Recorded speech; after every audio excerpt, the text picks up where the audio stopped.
आइल बसवा जागल रहे ले मिर्ग छलवा लागत हवन कमाल वाला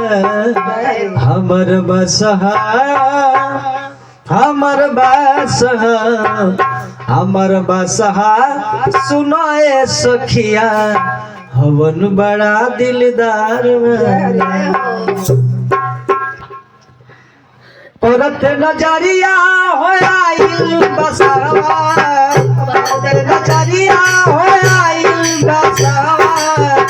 औरत नजरिया हो आइल बसवा लेल मिर्गा के चाल वाला हमर बसहा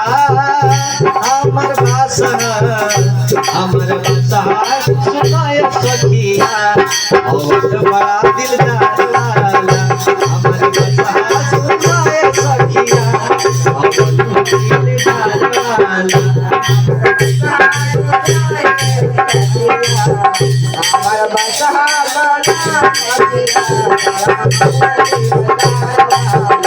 हमर बसहा सुनाए सखिया और दिलदार वाला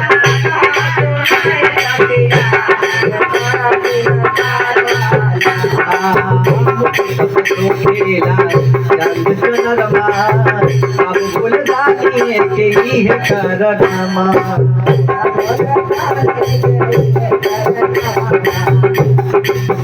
मखला पसुकेला चंद्रमा अब भूल जाने के ही है बात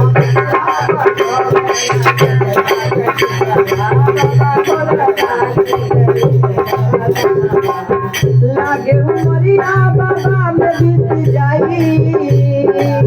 उमरिया बाबा में बीत जाई लागे उमरिया बाबा में बीत जाई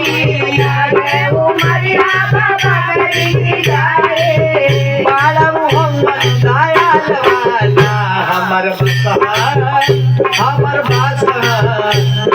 बसहा सुनाए सखिया और दिलदार वाला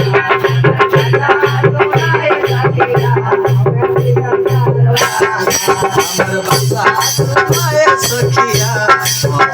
दिलदार वाला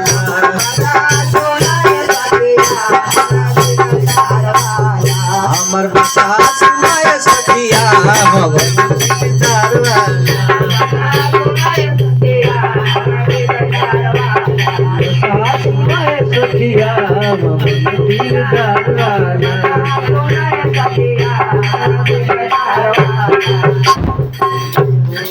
हर हर महादेव।